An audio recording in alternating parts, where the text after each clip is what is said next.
Un cow-boy remis sur pied, ignorant qu'il était le millionnaire derrière le seul hôpital de la ville. « Eh, vous respirez encore ?» L'homme sur le porche ne répondit pas immédiatement. Clara Bennett tomba à genoux à côté de lui, sa chemise de nuit en coton collant à ses jambes, trempée par la pluie. L'homme était face contre terre, du sang coulant de sa tempe, sa chemise déchirée, boueuse, ses bottes éraflées à vif par le gravier. Un chapeau à large bord gisait à l'envers à côté de lui, la pluie s'accumulant dans sa calotte. « Monsieur, vous m'entendez » demanda-t-elle, la voix aiguë de panique. Ses doigts tressaillirent. Puis lentement, péniblement, il roula sur le côté. La pluie coulait le long de la ligne acérée de sa mâchoire, emportant une partie du sang séché. Il cligna des yeux vers elle, les pupilles dilatées mais concentrées. Ses lèvres bougèrent, formant à peine des mots. « N'appelez pas les flics. » Clara se ficha. « Quoi? Vous avez besoin d'un hôpital. »« Non, juste une nuit, s'il vous plaît. » Elle regarda autour d'elle. Les bois au-delà de la grange étaient calmes, mais pas d'une manière paisible, silencieux, comme si quelque chose retenait son souffle. Elle l'entendit, le faible grondement d'un moteur roulant à travers les arbres. Des lumières vacillèrent au loin, dansant entre les troncs de pin. « Qui est à vos trousses » murmura-t-elle. Il grimaqua. « Vous ne voulez pas savoir. » Clara se leva, le cœur battant. Elle attrapa son bras, le tirant avec plus de force qu'elle ne se savait capable. « Vous devez bouger, maintenant. »« Je ne peux pas. »« Si, vous pouvez, et vous allez le faire. » Ses bras passés sur son épaule, ils boitillèrent à travers la cour de gravier mouillé jusqu'à l'arrière de la grange. Elle lutta pour ouvrir la trappe sous le vieil abreuvoir à chevaux, révélant une cave cachée, initialement utilisée pour stocker le fourrage pendant les tempêtes. « Entrez » siffla-t-elle. Il la regarda, stupéfait. « Voulez-vous mourir sur mon porche ou vivre pour voir le lever du soleil ?» Avec un grognement de douleur, il se laissa tomber dans le trou, juste au moment où des phares contournaient le virage en direction de sa propriété.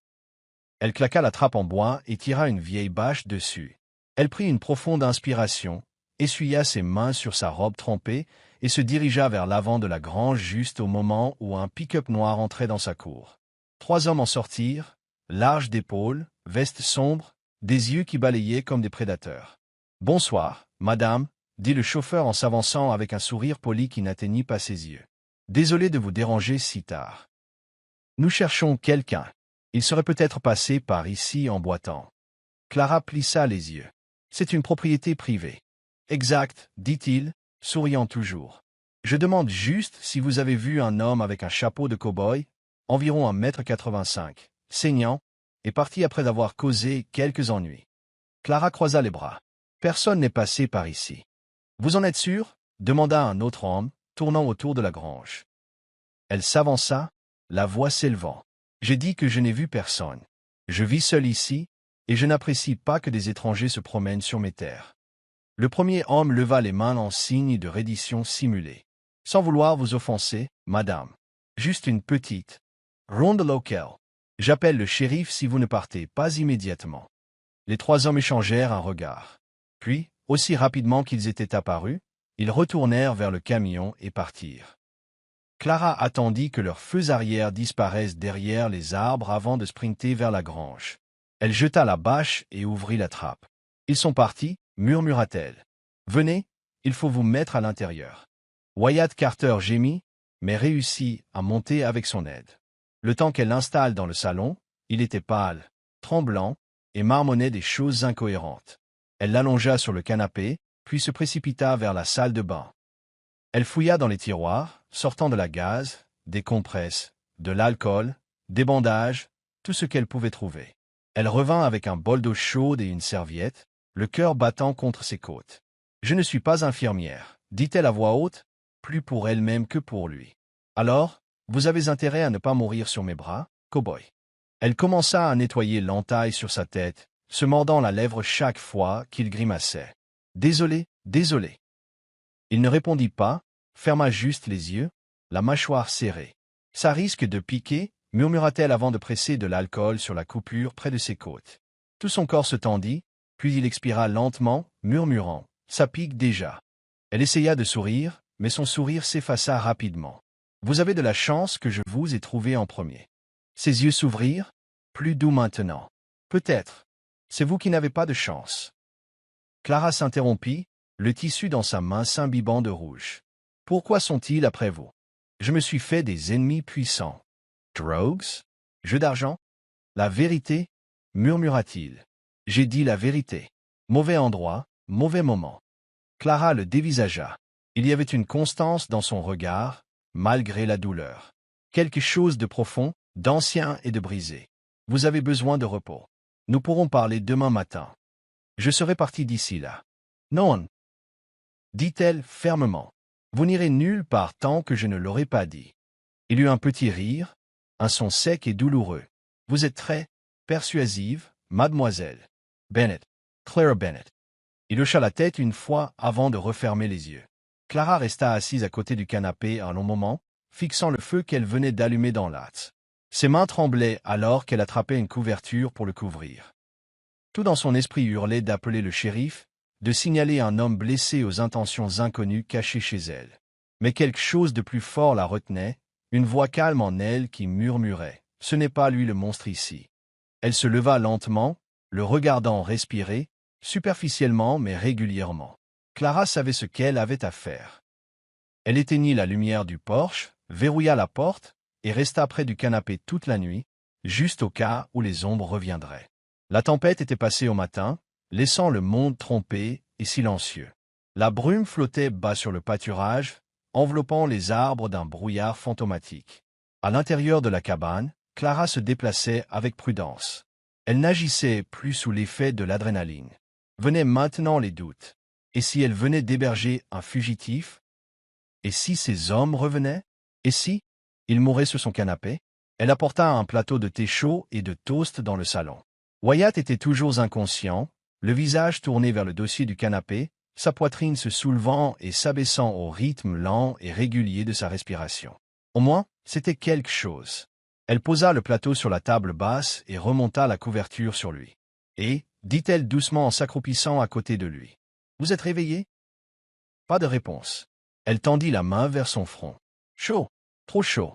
Vous avez de la fièvre. » Elle retourna à la salle de bain, trouvant cette fois un vieux thermomètre et des analgésiques en vente libre. Elle se maudit de ne pas avoir une meilleure trousse de premier secours. Quand elle revint, il s'agitait.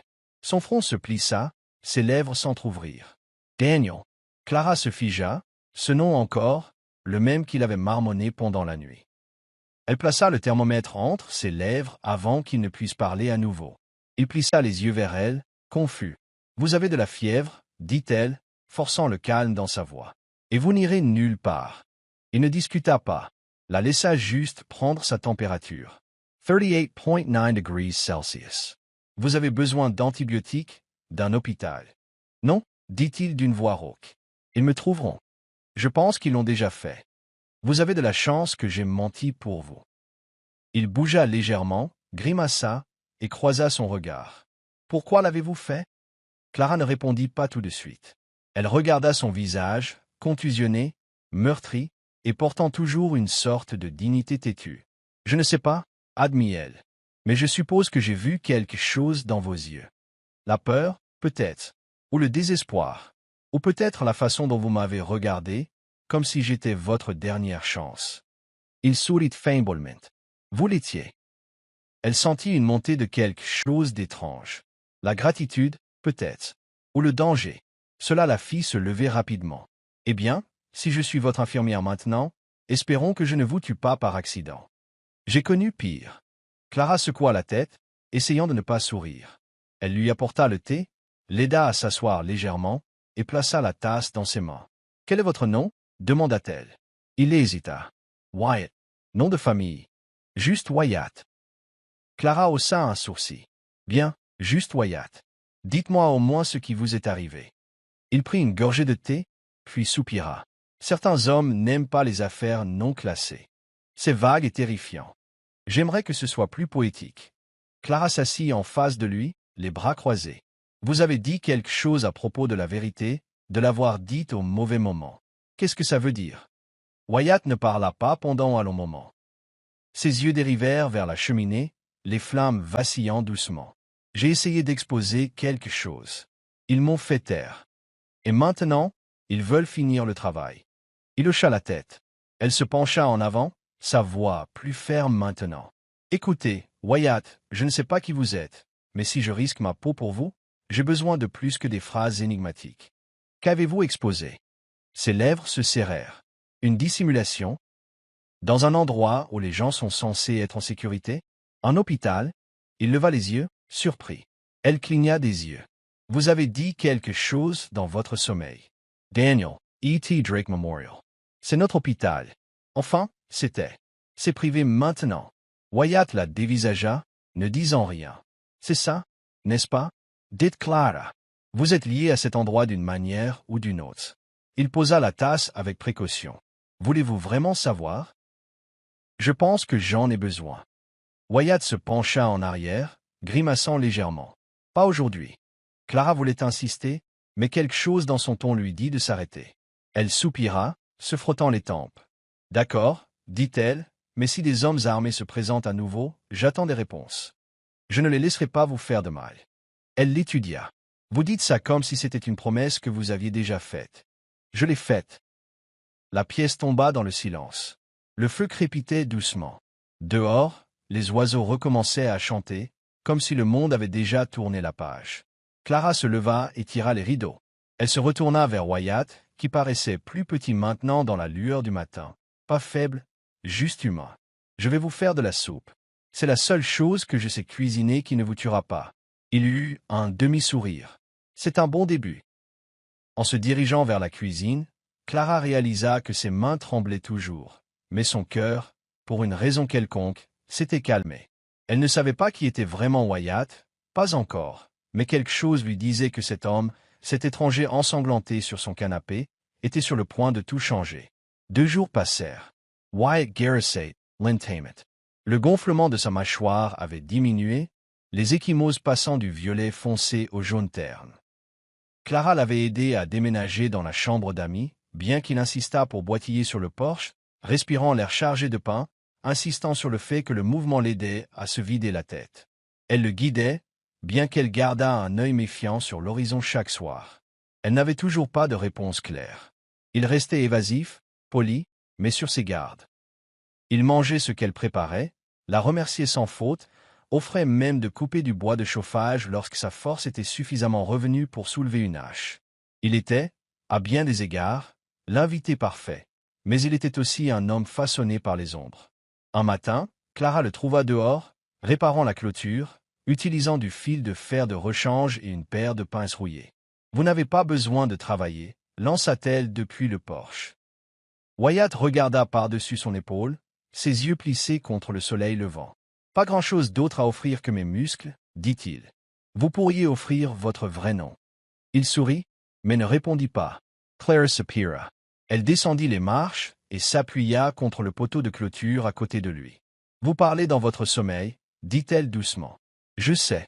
Vous n'arrêtez pas de dire Daniel, et quelque chose à propos de « il savait que le dosage était mauvais ». Qu'est-ce que c'était? Les mains de Wyatt se figèrent sur le fil de fer. Pendant un long moment, il ne dit rien. Finalement, il parla, la voix basse. « Daniel était mon frère. » Clara cligna des yeux. « Était? Il est mort dans un hôpital. Pas à cause d'un accident, pas parce que la maladie était trop forte. Il est mort parce que quelqu'un a pris des raccourcis et a menti à ce sujet plus tard. » Elle le dévisagea. « Drake Memorial? » Wyatt hocha la tête une fois. « Étiez-vous patient là-bas aussi? » « Non. » Il croisa son regard. « Je l'ai construit. » Son souffle se coupa. Avant qu'elle ne puisse répondre, le silence matinal se brisa. Le rugissement guttural de moteur déchira les champs ouverts. Ils se tournèrent tous les deux brusquement. Au-delà de la clôture, 3 camions noirs fonçaient vers eux, leurs roues soulevant d'épais nuages de poussière, la lumière du soleil scintillant sur leurs carrosseries métalliques comme des prédateurs affamés se rapprochant. Le souffle de Clara s'y coupa. Wyatt laissa tomber les pinces, son corps se raidissant, la mâchoire se crispant. À l'intérieur, maintenant, lança-t-il, la voix claquant comme un coup de fouet. « Vous n'allez pas sortir seul, protesta-t-elle. Je ne leur donnerai pas une autre chance de vous avoir. Ce n'est pas moi qu'ils veulent. Vous le deviendrez s'ils pensent que vous êtes avec moi. » Déjà, l'un des hommes les avait repérés, son bras sortant par la fenêtre, pointant directement vers eux. « Allez !» aboya de nouveau Wyatt. Clara pivota sur ses talons, filant, non pas vers la maison mais vers la grange. Elle se jeta derrière la lourde porte, le cœur battant dans ses oreilles. Regardant à travers la fente, elle vit Wyatt, d'un mouvement fluide, se hisser sur le dos d'une jument voisine. Pas de selle, pas de bride, seulement l'instinct brut et une urgence désespérée. Il enfonça ses talons dans les flancs de la jument, le cheval hennit et bondit en avant. Wyatt s'agrippa fermement, les rênes fouettant sauvagement alors qu'ils explosaient à travers le champ ouvert.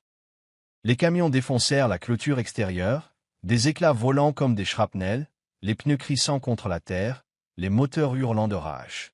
Un claquement sec retentit. L'un des hommes avait tiré un coup de semonce. Clara halta, se baissant instinctivement, ses doigts s'enfonçant profondément dans le bois éclaté. Wyatt se pencha bas sur l'encolure de la jument, murmurant quelque chose que seul le cheval pouvait entendre. Ensemble, ils dévalèrent la pente au galop, les sabots martelant le sol, le giclant en arcs argentés alors qu'ils traversaient le ruisseau peu profond. Les camions dérapèrent derrière eux, glissant sur les berges boueuses, leurs pneus crachant des pierres et de la terre dans les airs. Dans le camion de tête, un homme se pencha, le revolver brillant froidement au soleil. Travis Blackwell.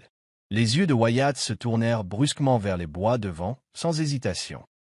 Il tira violemment sur les rênes. La jument vira brusquement, les muscles tendus, et plongea dans les arbres denses. Le brouillard s'enroulait entre les pins, les enveloppant comme une chose vivante. En quelques secondes, Wyatt disparut dans la brume. Les camions dérapèrent jusqu'à l'arrêt à la lisière de la forêt, le métal gémissant.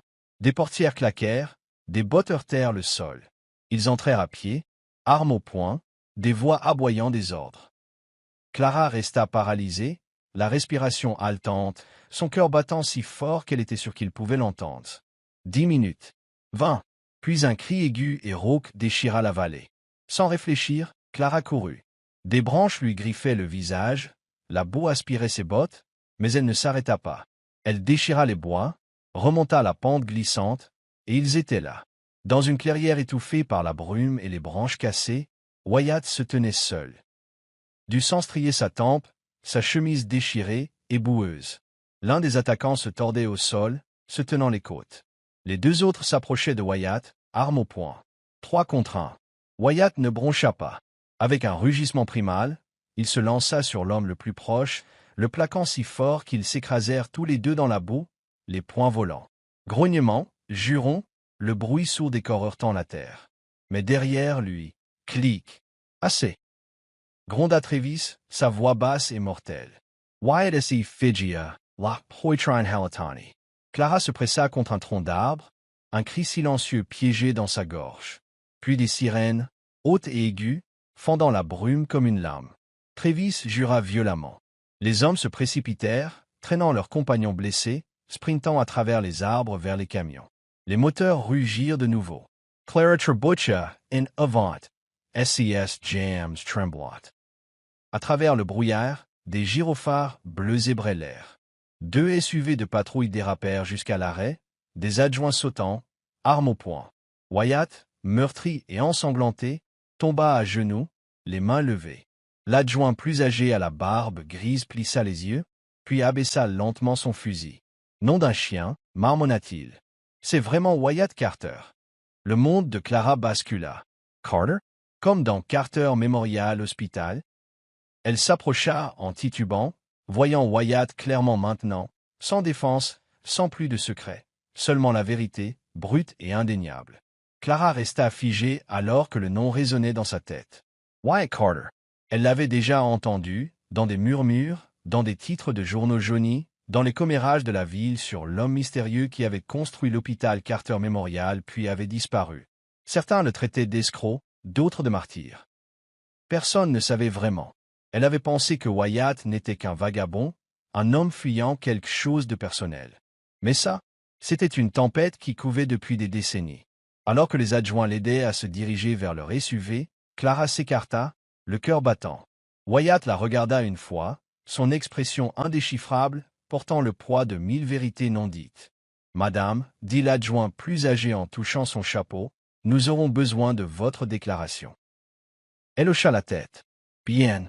Sûr. » Wyatt fut emmené, non menotté, mais clairement pas libre. Clara suivit dans son camion, serrant si fort le volant que ses doigts lui faisaient mal. Au poste, elle s'assit dans la salle d'attente, engourdie. Au bout d'un moment, l'adjoint revint. On dirait que ce cow-boy que vous cachiez n'est pas n'importe qui. C'est le docteur Wyatt Carter. Clara cligna des yeux. Docteur, formé à Harvard, a fondé Carter Memorial, l'a dirigé jusqu'à ce que les choses tournent mal. Il y a eu un décès, son jeune frère, Daniel. Supposément une overdose. Le conseil d'administration a blâmé Wyatt. Il a disparu. Certains pensaient qu'il s'était suicidé. Il s'avère qu'il est juste entré dans la clandestinité. Clara entendit à peine le reste. Son esprit tourbillonnait. Plus tard, elle fut conduite dans une petite pièce où Wyatt était assis, contusionné et bandé. Il leva les yeux quand elle entra, silencieux. Elle ferma la porte derrière elle. « Vous m'avez menti. »« Je n'ai pas dit la vérité, » dit-il doucement. « Il y a une différence. Vous m'avez dit que votre nom était juste Wyatt. C'est le cas. Carter est un nom que j'ai laissé derrière moi. »« Pourquoi ?» demanda-t-elle, les bras croisés. « Parce que les gens meurent quand ils disent la vérité. J'ai essayé de protéger Daniel. Il a trouvé des problèmes dans les registres de la pharmacie de l'hôpital, des données falsifiées, des erreurs dangereuses. Il me l'a apporté. J'ai dit que je le protégerais. Le lendemain, il était mort. » Le souffle de Clara se coupa. Ils ont appelé ça une réaction allergique, mais quelqu'un a changé son dossier après sa mort. Il n'était même pas censé prendre ce médicament. « Qui l'a fait ?» demanda-t-elle. Travis Blackwell et 2 autres membres du conseil. Daniel avait trouvé la preuve qu'il prenait des raccourcis et volait de l'argent. Pourquoi ne pas aller à la police? Je l'ai fait. Ils ont dit que je faisais mon deuil. J'ai essayé de rendre l'affaire publique. Le conseil d'administration a retourné la narration contre moi. En une semaine, j'étais ruiné. Alors j'ai disparu, pour rassembler des preuves, discrètement. Jusqu'à ce qu'il vous retrouve, dit Clara. Wyatt hocha la tête. Travis a dû réaliser que j'étais de retour à Red Hollow. Clara détourna le regard, s'essuyant les yeux. Je vous aurais aidé si vous me l'aviez dit. Je ne voulais pas vous entraîner là-dedans. Vous l'avez déjà fait. Ils restèrent silencieux un long moment. Puis Wyatt parla, la voix plus douce. Je ne pensais pas survivre cette nuit-là. J'étais prêt à mourir. Mais alors, vous avez ouvert la porte. Claire déglutit. Vous m'avez sauvé la vie aussi, Wyatt, avant même de savoir qui vous étiez. Il leva les yeux, l'épuisement dans son regard, mais aussi la vérité. Je ne sais toujours pas tout, dit-elle. Mais je sais que vous n'êtes pas le méchant qu'ils ont fait de vous, et je sais que vous aimiez votre frère. La maturité de Wyatt s'étendit. Il hocha la tête. Je vous aiderai, dit Clara. Nous finirons ce que Daniel a commencé. Clara n'était jamais entrée à l'hôpital Carter Memorial auparavant, du moins pas depuis qu'il avait changé de main. L'endroit ressemblait davantage à un centre d'affaires maintenant, sol poli, éclairage froid, l'odeur réconfortante d'antiseptique remplacée par quelque chose de stérile et de corporatif.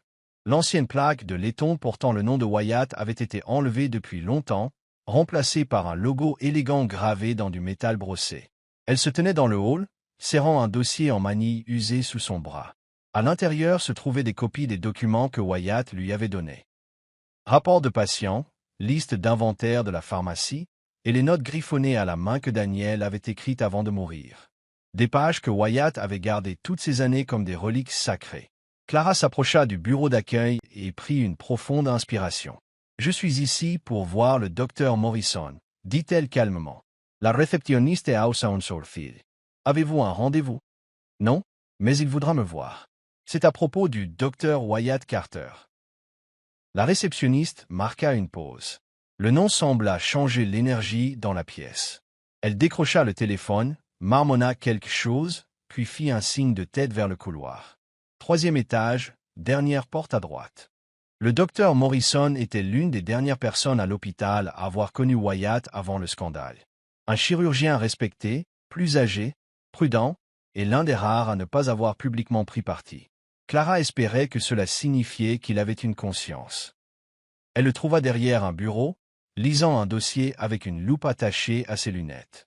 Quand elle entra, il leva lentement les yeux. « Puis-je vous aider? »« Je m'appelle Clara Bennett, » dit-elle. « J'ai des informations sur ce qui est arrivé à Daniel Carter et à Wyatt. » Le nom le fit tressaillir. Il se pencha en arrière, L'étudiant. Continuous. Elle plaça le dossier devant lui. Wyatt est vivant. Il se cache depuis l'incident, et maintenant ils ont de nouveau essayé de le tuer. Travis Blackwell et ses hommes. Le docteur Morrison ouvrit le dossier, feuilletant les pages. Ses yeux parcoururent l'écriture de Daniel, les registres de la pharmacie, les approbations falsifiées. Elle regarda son expression passer de l'indifférence à l'incrédulité et finalement à une horreur silencieuse et grandissante. « J'ai toujours su que quelque chose n'allait pas, » marmonna-t-il. Daniel était prudent, brillant. Il vérifiait tout 2 fois. La note d'allergie dans son dossier, elle avait disparu le lendemain de sa mort. Clara Assassin, in face to Louis. Wyatt a besoin de quelqu'un pour vérifier ça, quelqu'un qui a encore de la crédibilité. Le Dr Morrison la regarda. Et vous? Je ne suis pas infirmière. Je ne suis pas médecin. Je suis juste une femme qui a trouvé un homme ensanglanté sur son porche et qui a décidé de ne pas le laisser mourir. Je ne savais pas qui il était. Mais maintenant je le sais, et je le crois. Il l'étudia un moment, puis hocha lentement la tête. J'ai gardé des copies des anciens rapports du personnel. Le conseil nous a forcés à tout détruire, mais je les avais déjà sauvegardés. Je n'ai jamais su pourquoi, mais c'est peut-être pour ça. Ensemble, ils passèrent au crible les dossiers, reconstituant d'anciennes listes de personnel, des registres médicaux et des emails. Le cœur de Clara battait la chamade alors que l'image se formait, des schémas clairs de falsification, de fausses signatures, de prescriptions rééditées qui n'avaient jamais été administrées. Chaque page confirmait l'histoire de Wyatt. Quand elle retourna au poste ce soir-là, Wyatt était assis sur le même lit de camp, lisant un livre de poche écorné que quelqu'un lui avait apporté. Elle entra et laissa tomber le dossier sur ses genoux. « Le docteur Morrison se souvient, » dit-elle. « Il a des preuves. » Wyatt cligna des yeux, stupéfait. « Il vous a aidé? » « Il m'a cru, et il vous croit. » Il expira, se penchant en avant, feuilletant les papiers.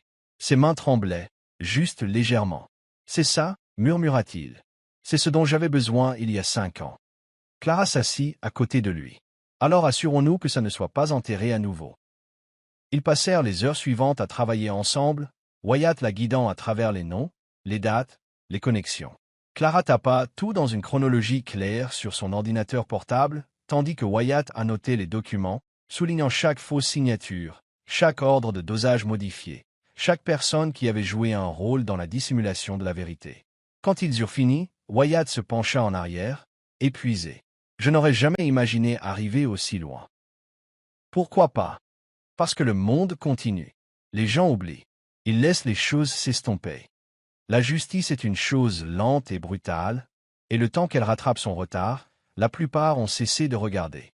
Clara le regarda, sa voix calme. « Alors c'est une bonne chose que vous ayez eu quelqu'un qui regardait encore. » Wyatt tourna son regard vers elle, et pendant un long moment, il ne dit rien. Puis finalement, il parla. « Vous n'auriez pas dû faire ça. »« Non. » acquiesça-t-elle, « mais je le referai. » Il attrapa sa main, ses doigts effleurant doucement les siens. « Merci. » Clara sourit. « Vous n'avez pas encore fini, Carter. Nous avons encore une chose à faire. » Qu'est-ce que c'est? Faire écouter toute cette fichue ville.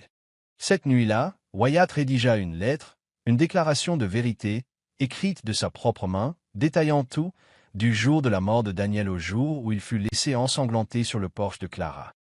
Clara, avec sa frappe régulière et ses instincts plus vifs, en fit quelque chose de puissant, personnel, factuel, dévastateur. Ensemble, ils la préparèrent pour le monde. La vérité, enfin, était prête à respirer. L'hôtel de ville était calme au crépuscule. Seul le bourdonnement des vieilles lumières fluorescentes et le craquement occasionnel des planchers de bois résonnaient dans les salles vides. Clara se tenait près de la fenêtre, regardant les ombres s'étirer sur la place principale. Wyatt faisait les 100 pas derrière elle, tendu, silencieux. Tout avait été mis en place.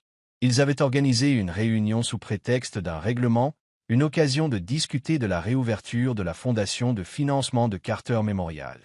Un mensonge, bien sûr, mais juste assez crédible pour attirer Travis Blackwell et les membres restants du conseil d'administration à la table.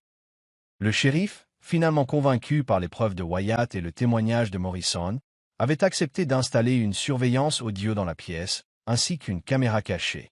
Le but, les faire parler, leur faire tout avouer. « Êtes-vous sûr de ça? » demanda Clara en se tournant vers Wyatt. Il hocha la tête. Ils doivent penser que je suis assez désespéré pour négocier. C'est à ce moment-là que les hommes comme Travis se sentent invincibles, et c'est là qu'ils dérapent. Claire de Glutted. Si quelque chose tourne mal, je sais, dit-il, la voix plus basse, mais je ne les laisserai pas prendre quelqu'un d'autre. Pas encore. Des pas résonnèrent dans le couloir. Le shérif entra le premier, hochant légèrement la tête. Derrière lui, Travis Blackwell et deux hommes en costume sur mesure suivirent. Travis était le même que toujours. Cheveux parfaits, faux sourire, yeux de pierre froide. Tiens, dit-il en écartant les bras comme pour saluer un vieil ami. Docteur Carter, ou devrais-je dire, son fantôme. Wyatt n'y branque pas. Passons les plaisanteries. Ils prirent tous place autour de la longue table en chêne. Clara s'assit à côté de Wyatt, les mains jointes, le cœur battant. Je veux un accord, commença Wyatt, calme et posé. Rétablissez le fond Daniel Carter, rouvrez l'enquête, lavez mon nom. En échange, je m'en vais, je reste silencieux. Travis se pencha en arrière. Ce n'est pas comme ça que fonctionne l'effet de levier.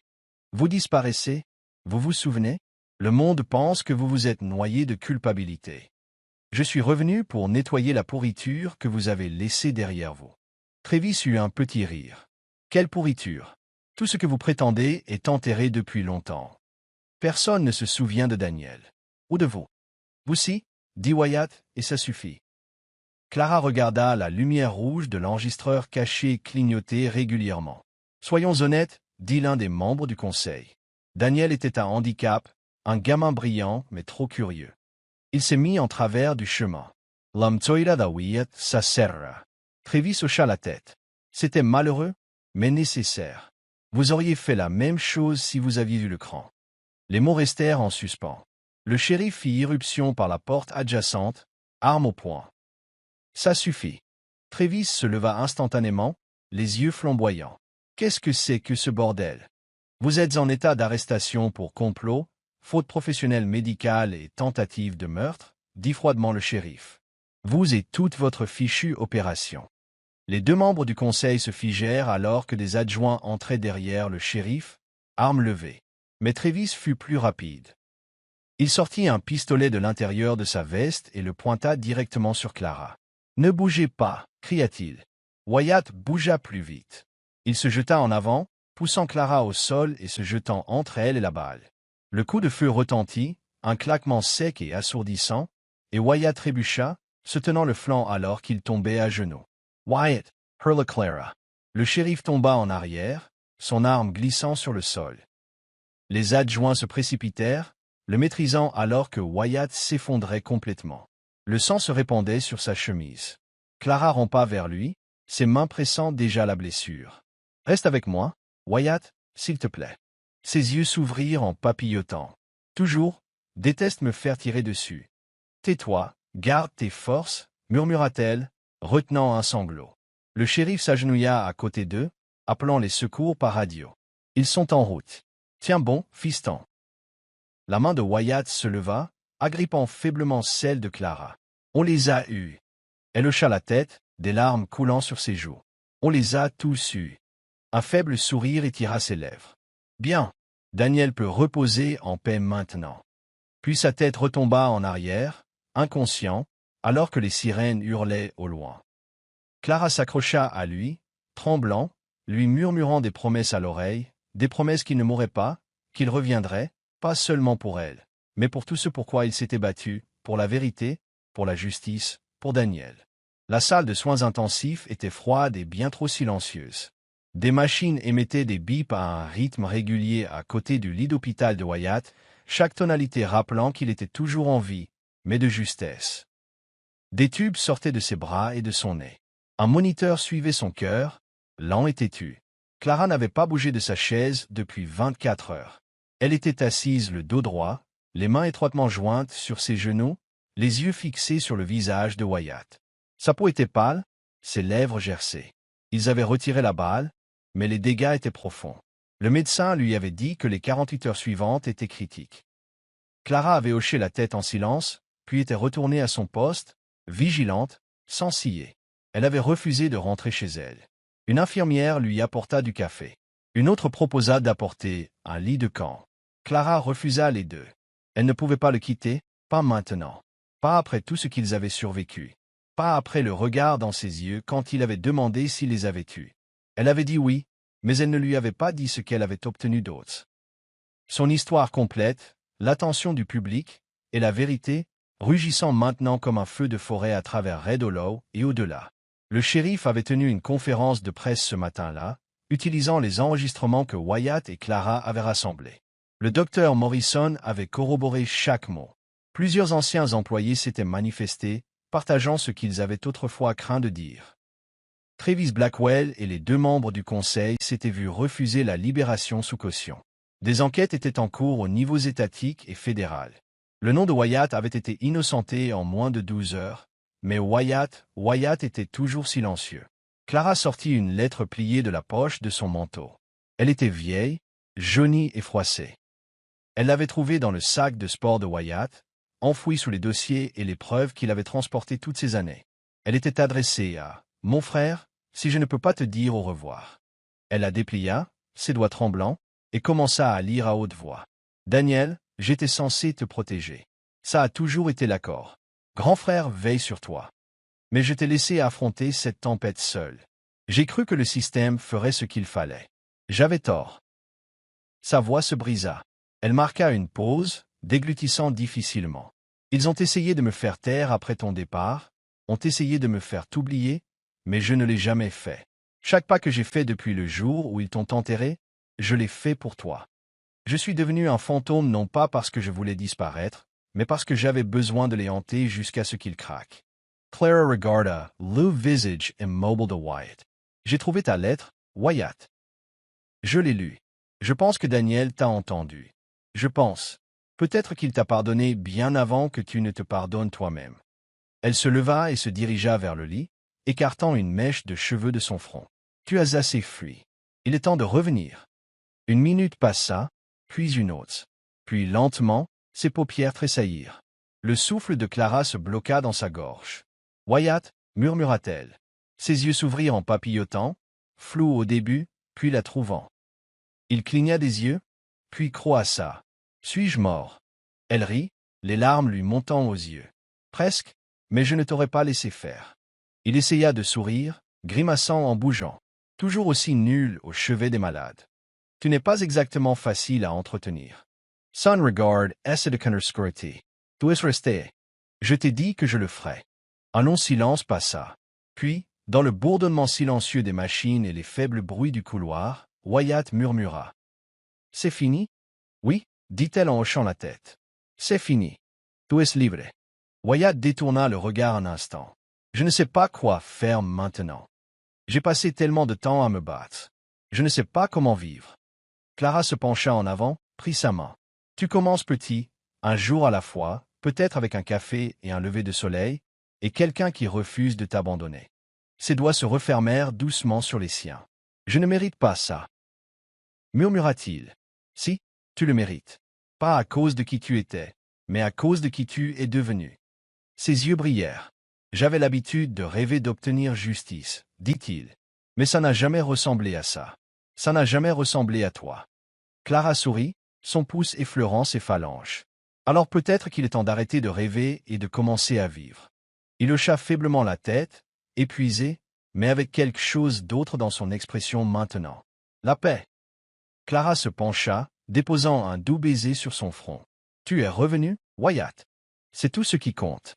Et pour la première fois depuis des années, Wyatt Carter ferma les yeux, non pas pour échapper au monde, mais pour enfin s'y reposer, en sécurité à côté de la seule personne qui avait refusé de le laisser partir. 3 semaines plus tard, l'hôpital Carter Memorial rouvrit ses portes, non pas pour une urgence, mais pour une célébration. Le parking bourdonnait de vie. Des camionnettes de presse bordaient le trottoir. Les gens se rassemblaient, non par peur, mais pour quelque chose que Red Hollow n'avait pas ressenti depuis des années, l'espoir. Une nouvelle bannière drapait l'entrée, bleu profond et audacieuse, ce Entre de Garrison Daniel Carter, en l'honneur de l'héritage d'un frère. Wyatt se tenait au pupitre, vêtu simplement d'une chemise blanche et d'un jean, ses bottes encore éraflées du voyage qu'il avait ramené. À côté de lui se tenait Clara, sereine dans une robe d'été, les mains doucement jointes. « Je m'appelle Dr. Wyatt Carter, commença-t-il. Et pendant longtemps j'ai disparu, croyant que le silence était le seul moyen de protéger le nom de mon frère. Mais le silence n'a fait qu'amplifier l'injustice. » Il jeta un coup d'œil à Clara, dont les yeux rencontrèrent les siens avec une fierté tranquille. « Je ne suis pas un héros, continua-t-il. Je suis ici parce qu'une personne a refusé de me laisser abandonner. Aujourd'hui, nous ne reconstruisons pas ce qui a été perdu. Nous construisons ce qui aurait toujours dû être, un lieu de guérison, un lieu pour Daniel. » La foule éclata en applaudissements. Certains l'acclamaient, d'autres pleuraient. Clara attrapa ses mains. Plus tard, ils déambulèrent dans les couloirs fraîchement rebaptisés, une fresque de Wyatt et Daniel accueillait les visiteurs, tirée d'une vieille photo, baignée de soleil. Clara portait un nouveau badge, directrice des relations communautaires. Directrice, Takina Wyatt. Si je dois t'empêcher de t'attirer des ennuis, autant avoir le titre, dit-elle. Il sourit, grimaçant légèrement. Bien que ses côtes lui fissent encore mal, la douleur s'était estompée en quelque chose de supportable, comme le passé lui-même. Je n'aurais jamais pensé revenir. Pourquoi l'as-tu fait? Demanda-t-elle. Il s'arrêta devant la fresque. Parce que Daniel méritait plus que mon silence, et tu méritais plus qu'un au revoir. Tu nous as tout donné à tous les deux, dit-elle. Maintenant, le reste t'appartient. Il la regarda, sa voix douce. Je veux plus que ce centre, Clara. Je veux une vie. Avec toi. Tu l'as déjà. Alors que le coucher de soleil approchait, les yeux de Clara errèrent vers les collines. Tu as toujours ce cheval. Wyatt Surratt. Toujours. Ils quittèrent l'hôpital alors que la dernière lumière dorée se répandait sur la vallée. Au ranch, 2 chevaux attendaient, le vieux compagnon de Wyatt et un autre scellé à côté de lui. Clara eut un sourire narquois. Tu avais prévu ça? J'espérais que tu dirais oui. Ils chevauchèrent ensemble dans les champs ouverts, le vent leur effleurant les joues, les chardons dansant dans la brise. La même crête où Wyatt était autrefois tombé le ramenait maintenant chez lui, non pas comme un fugitif, mais comme un homme restauré. « C'est ici que tu as failli mourir, » dit Clara. Il hocha la tête. « Mais c'est devenu l'endroit où je suis revenu à la vie. » Ils atteignirent le sommet de la colline, regardant Red Hollow. Le nouveau panneau de l'hôpital brillait au loin, captant la lumière déclinante. Wyatt ralentit son cheval et se tourna vers Clara. « J'ai tellement longtemps cherché la justice que j'ai oublié ce que c'est que la joie. Tu me l'as rappelé. » Clara tendit la main et prit la sienne. « Plus de fuite, murmura-t-elle. « Plus jamais, dit-il. » Et alors que le soleil plongeait sous l'horizon, Wyatt Carter et Clara Bennett chevauchèrent dans le crépuscule, non pas comme des âmes brisées, mais comme 2 cœurs guéris et entiers, prêts à vivre la vie qu'ils avaient si longtemps combattue pour gagner ensemble. Et ainsi, sous un ciel peint d'or et de promesses, Wyatt Carter et Clara Bennett choisirent non seulement de survivre, mais de vivre, d'aimer et de recommencer. De la douleur de la perte naquit un héritage de guérison. Du silence du passé naquit une voix qui dit enfin la vérité. Et du bord de la mort naquit la vie, renaissant à l'endroit le plus inattendu, le cœur d'un autre. Si cette histoire a touché votre âme, vous a aidé à croire en l'amour, la rédemption ou le pouvoir des secondes chances, veuillez envisager de vous abonner à Histoire qui touche l'âme. Nous apportons des récits vrais et sincères qui guérissent, inspirent et vous rappellent que, quelle que soit l'obscurité de la nuit, il y a toujours de la lumière à l'aube.